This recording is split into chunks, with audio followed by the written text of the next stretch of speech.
Hello friends, welcome to science magnet. दोस्तों, कैसे हैं आप लोग सभी?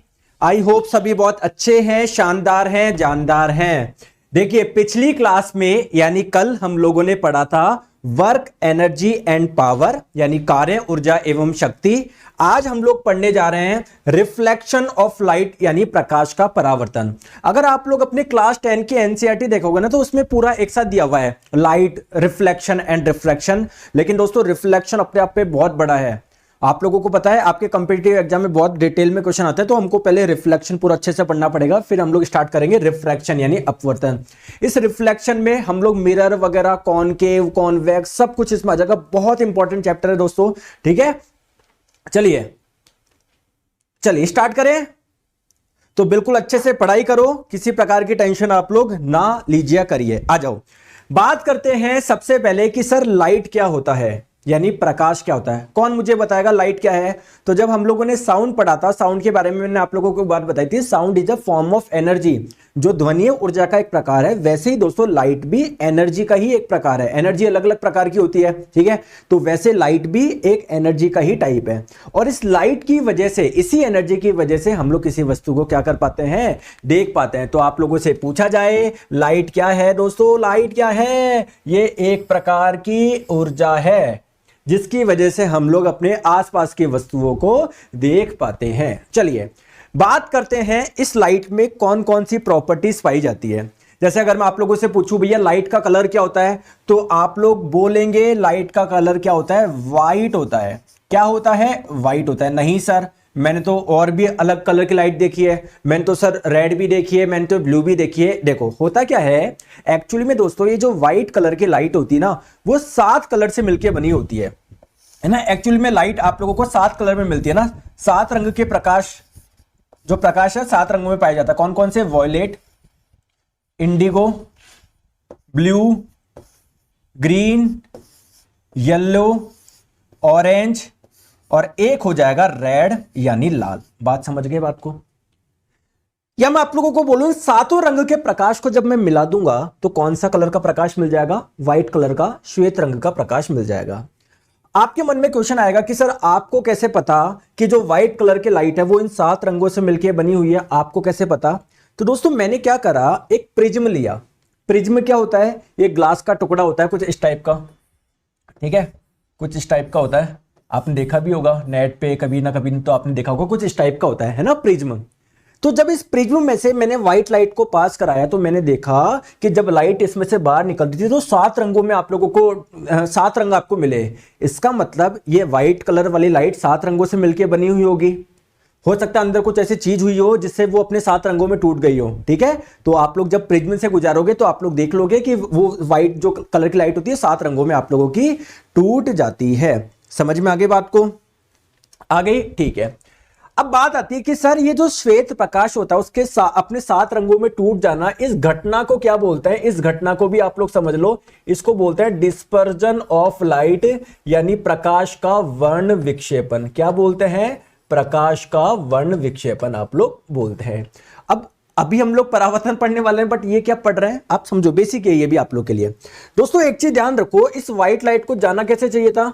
इस व्हाइट लाइट को सर जाना चाहिए था ऐसे, बट आप लोग देख रहे हो जो भी 7 रंग आप लोगों के थे वो अलग अलग दिशा में जा रहा है। रेड ऐसे जा रहा है, येलो ऐसे जा रहा है, ब्लू ऐसे जा रहा है। तो अगर मैं बोलूं किसका विचलन, किसका डेविएशन सबसे ज्यादा हुआ, तो देखो ये सारे जाने चाहिए थे ऐसे। भाई व्हाइट लाइट है, इसी में तो 7 रंग है, जाने चाहिए थे ऐसे, बट कोई ऐसे, कोई ऐसे, कोई ऐसे। तो सबसे कम विचलन की बात करें तो रेड कलर वाली जो लाइट है ना, रेड यानी जो लाल रंग का प्रकाश है ना, उसमें क्या है, सबसे कम विचलन हुआ है। उसमें क्या हुआ है? सबसे कम विचलन हुआ है। जबकि अगर बात करी जाए इस वॉयलेट वाले की, तो इसमें क्या हुआ है? वॉयलेट की बात करी जाए तो इसमें सबसे अधिक विचलन हुआ है। इसमें सबसे अधिक विचलन हुआ है, मैक्सिमम डेविएशन हुआ है। अरे दोस्तों बफरिंग कहां हो रही है? कौन बोल रहा है बफरिंग हो रही है? ये आदर्श कुमार जी, आपका नेट चेक कर लो यार, इसे कमेंट मत करा करो आप, ठीक है। समझ में आ गई? ठीक है, तो बस ध्यान रखना वॉयलेट वाले में सबसे अधिक विचलन, रेड वाले में सबसे कम विचलन, बस ये वाली चीज आप लोग ध्यान रखिएगा। चलिए ठीक है, आ जाओ। अब होता क्या है, देखो मैंने आप लोगों को जैसे बताया ना कि जो प्रिज्म में से जब व्हाइट लाइट पास करोगे तो अपने 7 रंगों में टूट जाती है, ये इसकी क्या है विशेषता है। सर और क्या विशेषता होती है, आप लोग ध्यान रखिए, जो लाइट आगे ट्रेवल करती है वो किस रूप में करती है, वो एक वेव के रूप में यानी तरंग के रूप में आगे चलती है।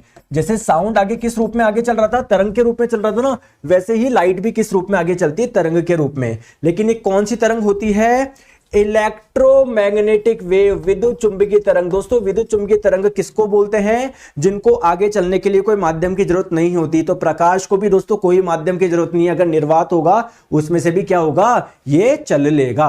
अब प्लीज मेरी एक बात ध्यान समझिएगा, अगर बात करी जाए लाइट की, तो जब ये चलेगा माध्यम में भी चल सकता है, बिना माध्यम के भी चल सकता है, जैसे वैक्यूम में से भी चल सकता है, पानी से भी चल सकता है ना, और किससे,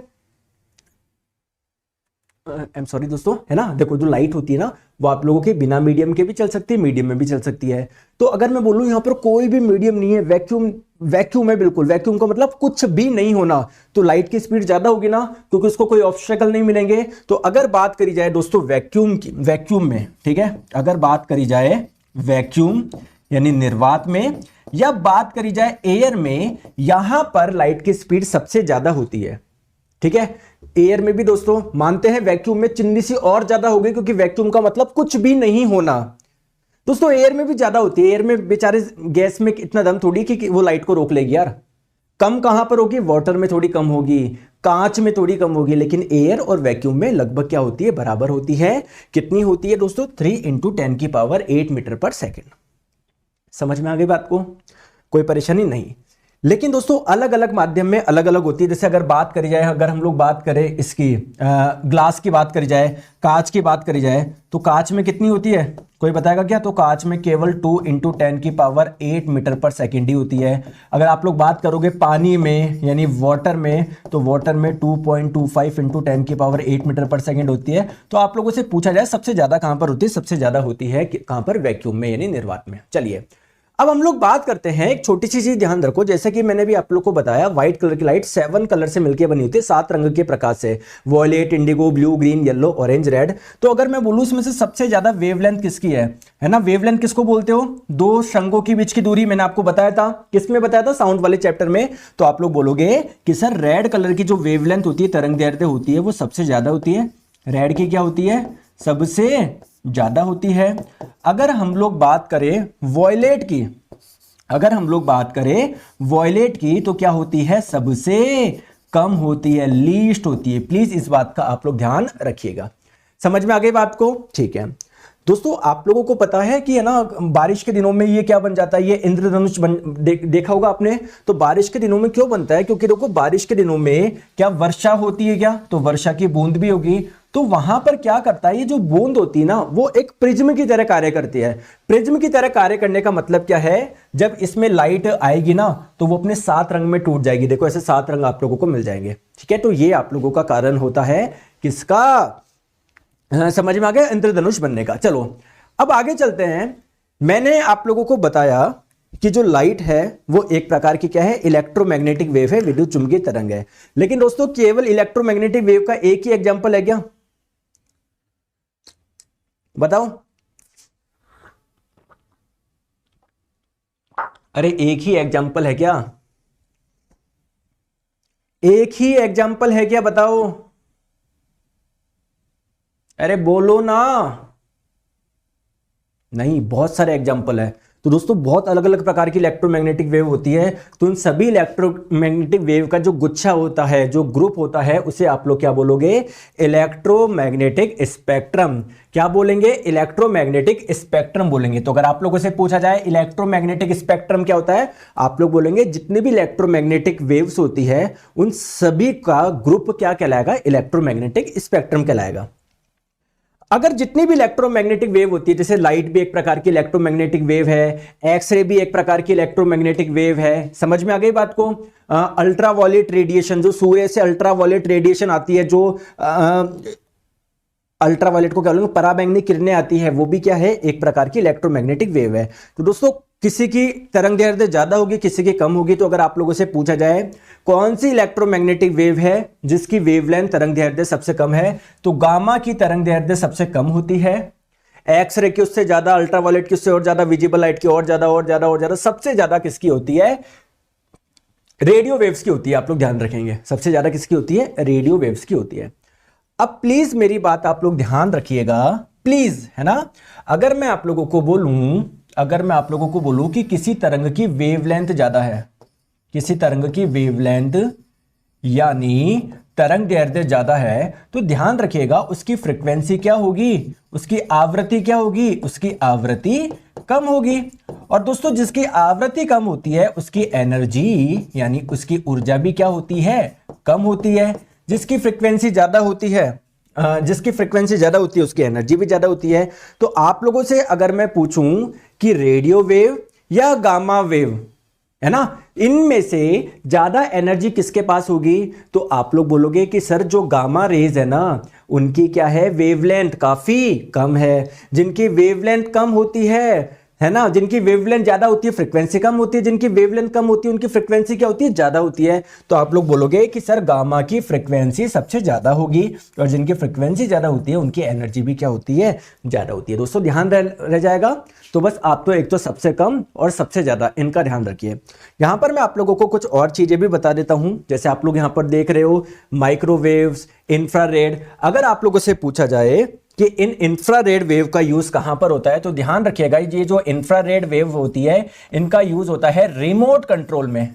जैसे टीवी का रिमोट होता है ना, एसी का होता है, अलग अलग रिमोट होता है ना। तो उन रिमोट में कौन सी वेव का इस्तेमाल होता है, इंफ्रारेड का इस्तेमाल होता है। ध्यान रखिएगा, बहुत बार आप लोगों से पूछा जाता है।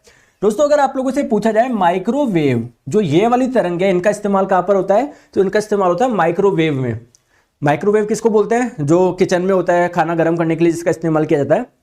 समझ में आ गई क्या बात को, अरे बोलो यार, प्रभात कुमार, सागर, बताओ जल्दी से, चले आगे चलो। अब बात करते हैं कि सर लाइट के कुछ सोर्स के, लाइट जो होते हैं उसके सोर्स क्या होते हैं, सोर्स के टाइप क्या होता है। सोर्स का मतलब जहां से लाइट निकलती है। तो सोर्स दो प्रकार के होते हैं, एक तो होता है सेल्फ ल्यूमिनस, एक होता है नॉन ल्यूमिनस। दोस्तों सेल्फ ल्यूमिनस आप लोग किसको बोलोगे, विच possesses lights of its own, जिसका खुद का प्रकाश होता है। जैसे भैया बल्ब जल रहा है तो उसका खुद का प्रकाश है, तो इसको हम लोग क्या बोलेंगे, सेल्फ ल्यूमिनस बोलेंगे। जैसे भैया सितारे हैं उनका खुद का प्रकाश है, आप लोग उसको बोलोगे सेल्फ ल्यूमिनस, है ना। अगर बात करिए सन, उसका खुद का प्रकाश है तो उसको बोलोगे सेल्फ ल्यूमिनस। दोस्तों नॉन ल्यूमिनस आप लोग किसको बोलोगे, जो बाहरी स्रोत से प्रकाश प्राप्त करते हैं और इसे चारों ओर बिखेर देते हैं। जैसे अगर आप लोगों को पता है, मैं बोलूं चंद्रमा, हम बोलते हैं ना चंद्रमा चमक, चंद्रमा का दोस्तों खुद का प्रकाश नहीं होता। सूर्य से जब चंद्रमा पे प्रकाश आता है तो वो टकरा के जब हमारे पास में आता है तो हम लोगों को लगता है वो चंद्रमा से आ रहा है, बट चंद्रमा का खुद का प्रकाश नहीं है। दोस्तों आप लोगों को देखो ये शाइनी लग रहा है, बट क्या ये खुद प्रकाश उत्पन्न कर रहा है कि नहीं, ये जो रूम में लाइट जली हुई उसकी वजह से आप लोगों को चमकदार नजर आ रहा है, ये खुद का प्रकाश उत्पन्न नहीं कर रहा। तो मैं इसको क्या बोलूंगा, नॉन ल्यूमिनस बोलूंगा। दोस्तों क्लियर है क्या, समझ में आ गई बात को, ठीक है। आगे हम लोग बात करते हैं ट्रांसपेरेंट मीडियम क्या होता है। अलग अलग मीडियम होते हैं, ट्रांसपेरेंट मीडियम होता है, ओपेक मीडियम होता है, नॉन ट्रांसपेरेंट होता है। तो इनमें डिफरेंस क्या होता है समझिए। देखो दोस्तों ट्रांसपेरेंट क्या होता है, जिनमें से लाइट आर पार हो सके, ठीक है।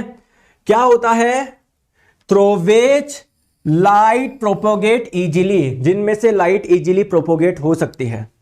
एग्जाम्पल बताओ सर इसका, एयर, वाटर, ग्लास, ये इसके एग्जाम्पल है। जैसे आप लोग मुझे बताइए दोस्तों, वाटर है, वाटर के आर पार आप लोग देख सकते हो क्या, क्यों, क्योंकि आर पार लाइट जा सकती है। दोस्तों जो ग्लास होती है इसमें से लाइट आर पार जा सकती है क्या, बिल्कुल जा सकती है।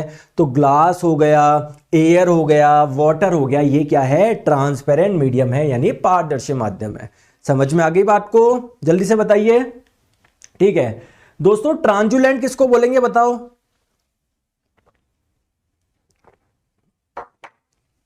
जिसे हिंदी में पारभासी बोलते हैं। देखो ट्रांजुलेंट आप लोग क्या बोलते हो, जिसमें आंशिक रूप से पार होता है, मतलब सारा का सारा प्रकाश नहीं जा सकता, कुछ ही प्रकाश एक मतलब यहां से वहां आ सकता है। जैसे मैं आप लोगों को बता दूं, फॉग होता है ना, तो आप लोगों को सामने का एग्जैक्ट नहीं दिखता क्योंकि वहां से प्रकाश आपके पास में पूरा नहीं आ रहा, थोड़ा बहुत ही आ रहा है। तो फॉग हो गया, या आपने क्लाउड देखे होंगे, बादल, बादल में से पूरा का पूरा प्रकाश आ जाता है क्या? नहीं सर, कुछ ही आता है। तो इसको और इसको मैं क्या बोलूंगा? ट्रांजुलेंट बोलूंगा। दोस्तों क्लियर है क्या? बताइए, बताओ। नेक्स्ट हम लोग बात करते हैं ओपेक।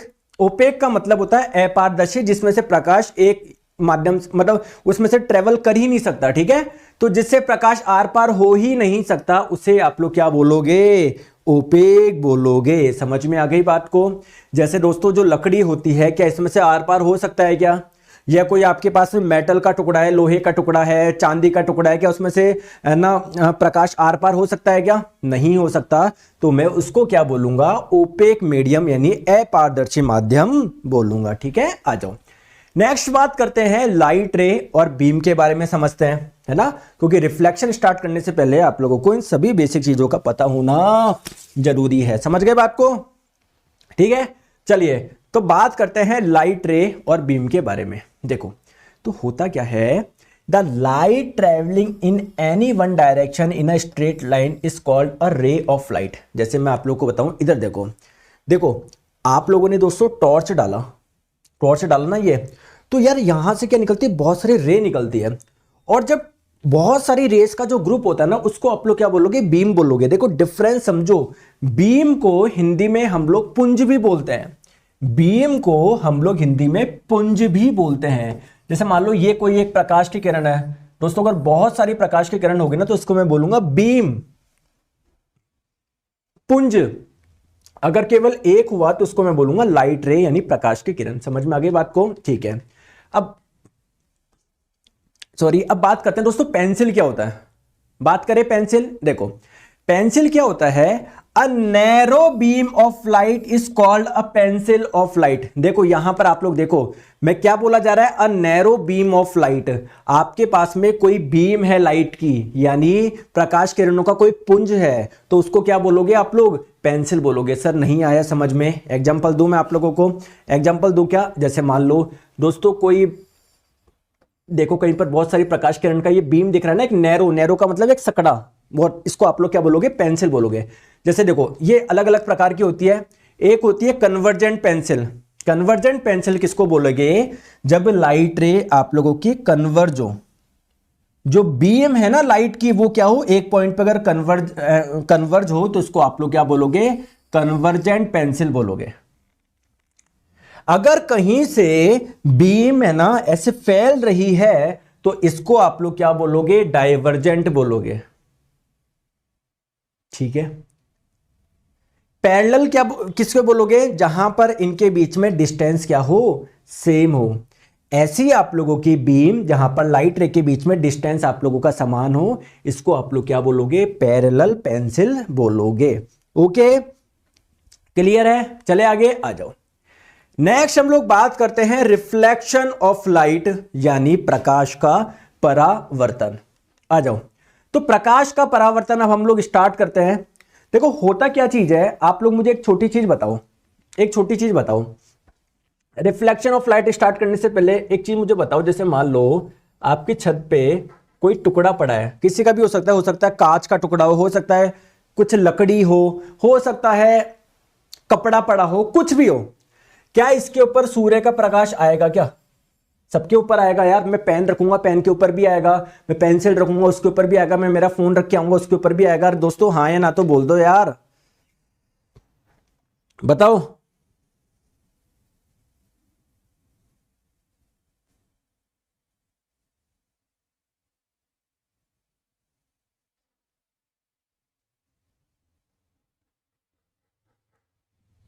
बोलो।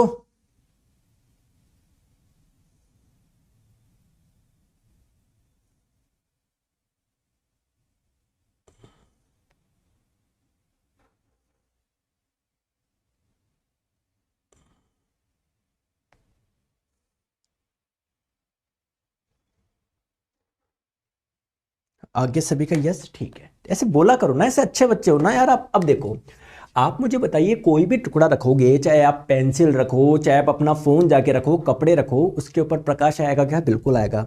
दोस्तों इस प्रकाश के साथ में बहुत सारी चीजें हो सकती है। सर बहुत सारी चीजें कैसी हो सकती है? हो सकता है इस पे प्रकाश की किरण टकरा के वापस ऐसे चली जाए, एक तो ये वाली कंडीशन हो सकती है।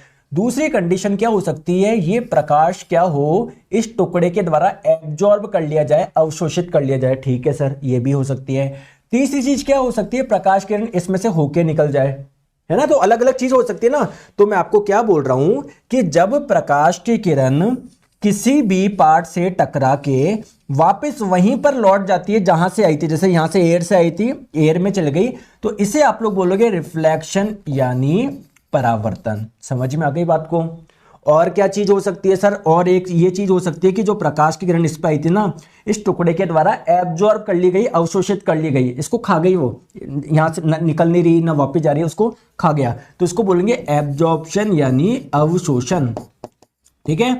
और तीसरी चीज क्या हो सकती है? वो अपने में से गुजरने दे, तो इसको आप लोग बोलेंगे ट्रांसमिशन, है ना। तो तीन ही चीजें हो सकती है, तीनों चीजें मैंने बता दिया। तो इस वाली क्लास में हम लोग पढ़ेंगे रिफ्लेक्शन यानी परावर्तन के बारे में। क्लियर है क्या? तो परावर्तन की डेफिनेशन क्या है? जब प्रकाश की किरण किसी माध्यम से आ रही है और टकराने के बाद में अगर उसी माध्यम में चल जाती है, इसे ही हम लोग बोलते हैं प्रकाश का परावर्तन यानी रिफ्लेक्शन ऑफ लाइट। ठीक है, आ जाओ। तो रिफ्लेक्शन ऑफ लाइट जो होता है ना दोस्तों, दो प्रकार से हो सकता है। कैसे हो सकता है? एक तो होता है आप लोगों का स्पेकुलर रिफ्लेक्शन, जिसको आप लोग रेगुलर रिफ्लेक्शन के नाम से भी जानते हो। अब सर ये रेगुलर रिफ्लेक्शन क्या होता है? समझो मेरी बात को, इधर देखो। जैसे मैंने आप लोगों को बोला कि ये कोई मिरर है, ठीक है, ये कोई मिरर है, दर्पण है, इसमें कोई प्रकाश की किरण आई, टकरा के क्या चली गई? वापिस चली गई, तो इसको हम लोग बोलेंगे प्रकाश का परावर्तन। कोई प्रकाश की किरण आई और टकरा के अगर वापस चली गई, तो इसको हम लोग बोलेंगे प्रकाश का परावर्तन। ठीक है। लेकिन क्या ये इसको मैं रेगुलर रिफ्लेक्शन बोलूंगा क्या? बिल्कुल, क्योंकि आप लोग देखोगे एक पैटर्न बन रहा है। देखो जैसे आ रहा है वैसे ही जा रहा है, जैसे आ रहा है वैसे ही जा रहा है, जैसे आ रहा है वैसे ही जा रहा है। एक आप लोग देख रहे हो प्रॉपर पैटर्न बन रहा है। क्या होता अगर इस टुकड़े पे कोई प्रकाश किरण ऐसे आई, कोई जा रही है ऐसे जा रही है, कोई आई ऐसे, कोई ऐसे जा रही है, कोई ऐसे आई, कोई ऐसे जा रही है। समझ रहे हो बात को? मतलब अलग अलग ऐसे जा रही है, तो इसको भी हम लोग रिफ्लेक्शन बोलते हैं। बट मैं इसको एक रेगुलर रिफ्लेक्शन नहीं बोल के इररेगुलर बोलता, क्योंकि यार जब कोई प्रकाश किरण ऐसे आ रही है तो कोई ऐसे जा रही है, ऐसे आने पर कुछ कभी ऐसे जा रही है। समझ रहे हो बात को? तो ऐसा कब होता है? जिस सरफेस से रिफ्लेक्शन हो रहा है, अगर वो मान लो थोड़ी सी इररेगुलर सरफेस है, थोड़ी खुरदरी है, तब जाके आप लोगों को इस प्रकार का रिफ्लेक्शन देखने को मिलेगा। अगर बिल्कुल प्लेन सरफेस है, प्लेन सरफेस है, तो आप लोगों को बिल्कुल रेगुलर रिफ्लेक्शन देखने को मिलेगा। ठीक है। तो एक तो होता है आप लोगों का स्पेक्युलर, जिसे आप लोग रेगुलर भी बोलते हो, नियमित परावर्तन भी बोलते हो। एक होता है डिफ्यूज, जिसे आप लोग इररेगुलर भी बोलते हैं। समझ में आ गई बात को? ठीक है। नेक्स्ट हम लोग बात करते हैं laws of reflection of light. जब भी रिफ्लेक्शन होगा, कुछ ना कुछ लॉज यानी कुछ नियम होंगे जो हमेशा क्या होंगे? सेटिस्फाइड होंगे। जैसे दोस्तों जीवन के भी कुछ नियम है कि जो आता है वो जाता है, और ये परम सत्य है। इसमें तो कोई ऐसा नहीं है कि मैंने ज्यादा पढ़ाई कर ली तो मैं नहीं जाऊंगा, मैं तो यहीं रुकूंगा। मैंने बहुत ज्यादा पढ़ाई करी थी, 12वीं में बोर्ड में मेरे 95% आए थे, तो ऐसा तो है नहीं। ठीक है। या कोई बोला कि नहीं मेरा ना क्या बोलते हैं, मेरा अच्छा नहीं आया था तो मेरे को जल्दी जल्दी जाना पड़ेगा, ऐसा नहीं है यार। तो सबका एक टाइम है ना। तो laws of reflection of light क्या मैं आपको बताना चाह रहा हूं, कुछ लॉज होते हैं, जब भी लाइट का रिफ्लेक्शन होगा ना, ये वाली चीज होगी ही होगी। इसलिए मैं इससे क्या नाम दे रहा हूं? लॉज यानी नियम नाम दे रहा हूं। सबसे पहला नियम, ठीक है, आ जाइए। सबसे पहला नियम, चलो मैं आपको इधर ही बताता हूं। जैसे मान लो आप मुझे बताओ रिफ्लेक्शन ज्यादा कहां से होगा? हमारे घर में मिरर होता है ना, दर्पण, तो दर्पण के सामने, दर्पण को ना सूरज के सामने रखना, तो आप देखोगे ना प्रकाश वहां से टकरा के वापस कहीं पर भी जा सकता है। तो बचपन में आप करते थे चिल्की, जिसको चिल्की बोलते थे, उसकी आंखों, किसी को परेशान करना होता तो ऐसे करते थे। ठीक है। तो जैसे मान लो आपके कोई भी मिरर होता है ना दोस्तों, ध्यान रखिएगा हमेशा किसी से, सर टेस्ट सीरीज इंग्लिश में दीजिएगा समरे जी, दोनों लैंग्वेज में, इंग्लिश में भी है हिंदी में भी है। ठीक है, आ जाओ। हाँ, मैं आपको क्या बोल रहा था, प्लीज ध्यान से समझो। कोई भी मिरर यानी कोई भी दर्पण होता है ना दोस्तों, वो ग्लास से यानी कांच से बनता है। कैसे? जैसे मान लो आपके पास में कांच का कोई टुकड़ा है ना, मैं कोई देखता हूं, कुछ पड़ा हो तो मेरे पास में, नहीं पढ़ा, चलो कोई बात नहीं है। जैसे मान लो ये आपके पास में कांच है, ग्लास है। ग्लास क्या होता है? ट्रांसपेरेंट होता है, ठीक है। यानी यहां से आप लोग यहां का देख सकते हो। दोस्तों अगर मैं इसकी एक साइड को पॉलिश कर दूं, है ना, इसकी एक साइड को मैं पॉलिश कर दूं, तो जो लाइट पहले इसमें पार होके जा रही थी अब वो जा पाएगी क्या? नहीं। तो अब क्या होगा? इससे टकरा के वापस इधर ही पहुंच जाएगी। इसे ही आप लोग बोलेंगे रिफ्लेक्शन ऑफ लाइट, यानी प्रकाश का परावर्तन। तो देखो जब भी कोई मिरर होता है ना, जैसे मान लो ये कोई मिरर होता है ना, मिरर वो ग्लास से ही बनता है। जैसे मान लो ये ग्लास था, तो आपने क्या कर दिया, इसकी एक पहले क्या हो रहा था, ग्लास ट्रांसपेरेंट था तो प्रकाश इसमें से होके इसमें से निकल रहा था। बट आपने क्या कर दिया, अब इसकी एक साइड को कर दिया पॉलिश। इस एक साइड को क्या कर दिया आपने? पॉलिश कर दिया। क्या कर दिया? पॉलिश कर दिया। पॉलिश कर दिया। पॉलिश क्या कर दिया? पॉलिश कर दिया। क्या कर दिया? पॉलिश कर दिया। तो अब क्या प्रकाश किरण यहां से इधर जाएगी क्या? नहीं। तो अब जब प्रकाश की किरण आएगी आएगी आएगी आएगी आएगी, पार तो कर नहीं सकती, तो टकरा के वापस ऐसे चली जाएगी। इसे ही तो हम लोग प्रकाश का परावर्तन बोल रहे हैं। तो जो प्रकाश की किरण आई थी, इसको आप लोग क्या बोलोगे? आपतित किरण, यानी इंसिडेंट रे। ये क्या होगी? आपतित किरण। और हिंदी में इसे क्या बोलेंगे? इंसिडेंट रे, ठीक है। और टकरा के वापस चली गई, यानी इसका परावर्तन हो गया, तो इसको आप लोग बोलेंगे परावर्तित किरण। परावर्तित किरण, ठीक है। Reflected ray. समझ में आ गई बात को? दोस्तों जिस भी पॉइंट पे आपतित किरण आके टच करेगी ना, टकराएगी, उसके परपेंडिकुलर एक लाइन खींच दो आप। उसके परपेंडिकुलर एक लाइन खींच दीजिए, जिसे हम लोग बोलेंगे नॉर्मल यानी अभिलंब। सर आपने ये क्यों खींची? अभी मैं बताऊंगा इसके पीछे कारण क्या था। तो इसको आप लोग क्या बोलोगे? नॉर्मल यानी अभिलंब। दोस्तों ये मैंने एक लाइन क्यों खींची? क्योंकि जो भी एंगल आप लोग नापोगे ना, वो यहीं से ही हम लोग नापेंगे। क्लियर है क्या? क्लियर है? कितने बजे से क्लास स्टार्ट होती है सर? रोज 1 बजे होती है लाइव, ठीक है। 1 PM पे होती है। समझ में आ गई बात को? ठीक है।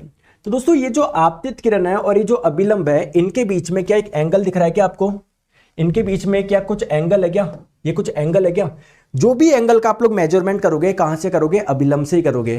तो आपतित किरण अभिलंब से जो एंगल बनाती है, इसे हम लोग बोलते हैं आपतन कोण, यानी इंसिडेंट एंगल। इसको आई से रिप्रेजेंट करते, तो ये कौन सा एंगल हो गया? आई, यानी आपतन कोण हो गया। दोस्तों रिफ्लेक्टेड रे यानी परावर्तित किरण इस अभिलंब के साथ में जो एंगल बनाती है, इसे बोलते हैं एंगल ऑफ रिफ्लेक्शन, यानी परावर्तन कोण। तो नियम आइए मैं आप लोगों को बताता हूं कौन कौन से नियम है। सबसे पहला नियम क्या है आप लोगों का? सबसे पहला नियम कि आपतन कोण का मान और परावर्तन कोण का मान क्या होगा? बराबर होगा। क्लियर है क्या? आपतन कोण का मान, परावर्तन कोण का मान क्या होगा? बराबर होगा। दूसरी इंपॉर्टेंट चीज क्या है? दूसरी इंपॉर्टेंट चीज कि ये जो आपकी आपतित किरण है, परावर्तित किरण है और अभिलंब, तीनों एक ही प्लेन में होंगे, एक ही तल में होंगे। एक ही तल में होने का मतलब क्या है? जैसे मान लीजिए अभी आप लोग कॉपी में लिख रहे हो, ठीक है। आप लोग मान लेते हैं कॉपी में लिख रहे हो, तो कॉपी में लिख रहे हो तो जिस पेज पे लिख रहे हो वो भी तो पूरा का पूरा एक प्लेन है, तल है। मैं इस बोर्ड की स्क्रीन पे लिख रहा हूं, ये भी तो पूरा का पूरा प्लेन है, ठीक है। तो दोस्तों ये जो आप लोगों की आपतित किरण होगी, ये जो परावर्तित किरण होगी और ये जो आप लोगों का अभिलंब है, तीनों एक ही प्लेन में होने का मतलब क्या है? जैसे मान लो तीनों भी बोर्ड में ही है ना, ऐसे नहीं है दो इसमें और एक बाहर निकल रहा हो, नहीं, तीनों एक ही प्लेन में होंगे, एक ही तल में होंगे। डिस्प्लेसमेंट 0 हो सकता है क्या सर? बिल्कुल हो सकता है। थैंक यू सुनील कुमार जी, ठीक है। पॉलिश किससे करें? किसी से भी आप लोग कर लो, सिल्वर नाइट्रेट से कर लो, सादा पेंट कर लो, मार्केट से पेंट लिया उससे कर लो, है ना। समझ में आ गई बात को? तो मैं आप लोगों को नियम बता रहा हूं। सबसे पहला नियम फिर से मैं आप लोगों को बताता हूं, इसको थोड़ा सा यहां से देखो। पहला नियम आप लोगों का क्या बोल रहा है कि ये आपका मिरर है, तो ये है इंसिडेंट रे, आपतित किरण, और इसका परावर्तन होकर ये चली गई ऐसे, ये है रिफ्लेक्टेड रे, ठीक है। तो क्या बोलता है? The incident ray, reflected ray और जो नॉर्मल होता है वो तीनों एक ही प्लेन यानी एक ही तल में होता है, ठीक है।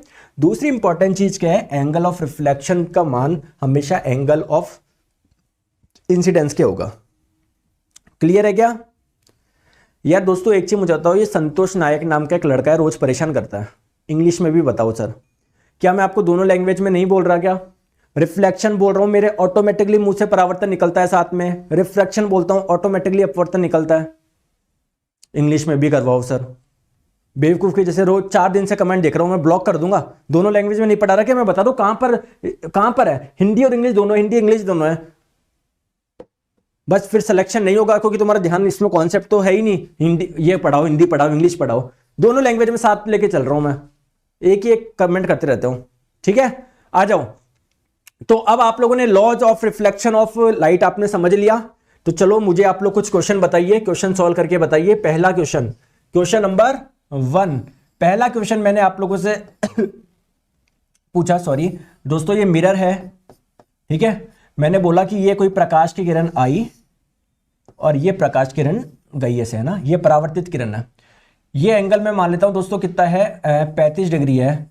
मुझे दोस्तों आपतन कोण का मान बताओ, आपतन कोण का मान कितना है? पहला क्वेश्चन मेरा ये, ठीक है, बताओ जल्दी से बताओ। क्वेश्चन नंबर 2, क्वेश्चन नंबर 2 दोस्तों, ये कोई मिरर है, दर्पण है, कोई प्रकाश किरण आई इस पे बिल्कुल ऐसे परपेंडिकुलर, बिल्कुल लंबवत आई, बिल्कुल ऐसे आ रही है, कोई प्रकाश किरण ऐसे आ रही है, प्रकाश की किरण है, आपतित किरण है। मुझे दोस्तों यहां पर परावर्तन कोण का मान बताइए, परावर्तन कोण का मान। ये क्वेश्चन नंबर 2 है मेरा, बताओ बताओ बताओ, जल्दी से बताइए दोस्तों। जैसे ये 2 क्वेश्चन आप लोग कर लेंगे, आप लोगों को अपने आप सारी चीजें समझ में आ जाएगी। हाँ, डिस्प्लेसमेंट नेगेटिव भी हो सकता है क्योंकि डिस्प्लेसमेंट वेक्टर क्वांटिटी है ना, तो आप कौन सी दिशा को पॉजिटिव ले रहे हो, किसको नेगेटिव ले रहे हो, मुझे क्या पता। तो आप किसी भी दिशा को नेगेटिव ले सकते हो, ठीक है। तो यहां पर आंसर आ रहा है, एक बोल रहे हैं 35, एक बोल रहे हैं 55, एक 65।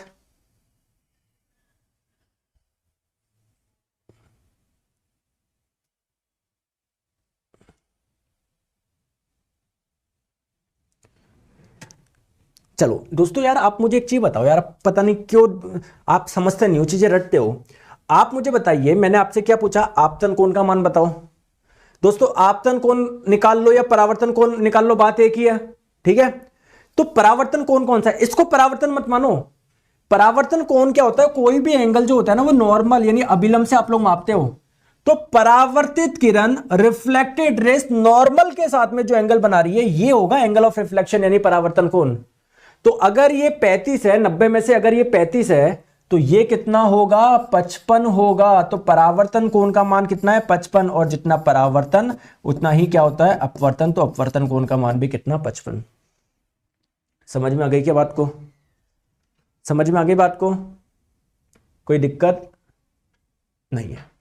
चले आगे, थोड़ा सा आगे चले, चलो आगे चलता है।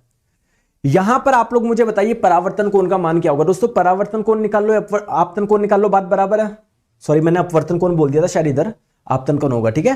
तो परावर्तन कोण पूछा है यानी एंगल ऑफ रिफ्लेक्शन पूछा, तो एंगल ऑफ रिफ्लेक्शन पूछा तो एंगल ऑफ इंसिडेंस निकाल लो, दोनों बराबर ही होंगे। तो ये आप लोगों की आपतित किरण है, यानी ये इंसिडेंट रे थी। तो इंसिडेंट रे ने टच कहां पर करा? यहां पर करा। इसके परपेंडिकुलर लाइन खींच दो, इसी को नॉर्मल बोलोगे, अभिलंब बोलोगे। तो नॉर्मल और इसके बीच में एंगल कितना है? कोई एंगल नहीं है सर, कोई एंगल नहीं, 0 एंगल है। तो यानी आपतन कोण का मान कितना? 0। तो आपतन कोण का मान 0, तो परावर्तन कोण का मान भी कितना होगा? 0 होगा। समझ में आ गई बात को? ठीक है, चलिए तो दोस्तों आज का इतना रखते हैं। कल मैं आप लोगों को पढ़ाऊंगा मिरर के बारे में, मिरर कौन से होते हैं, कितने टाइप के होते हैं, फिर हम लोग इस मिरर से समझेंगे इमेज वगैरह ही कैसे बनती है। ठीक है, तो आज के लिए इतना रखते हैं, जिससे आप लोग, आज मैंने आपको लाइट का बेसिक बता दिया, रिफ्लेक्शन का बेसिस पढ़ा दिया। कल हम लोग स्टार्ट करेंगे मिरर। ठीक है, थैंक यू सो मच। और कोई भी किसी प्रकार की दिक्कत है, टेक्निकल वगैरह कुछ भी आपको लगता है कि नहीं सर मेरे को टेस्ट सीरीज में इंग्लिश नहीं मिल रही, तो वैसे वहां पर ऑप्शन आता है हिंदी से इंग्लिश स्विच करने का। फिर भी आपको दिक्कत आ रही है, कॉल करके पूछ, टीम से बात कर लिया करो, 7374019437। ठीक है, thank you so much, bye bye.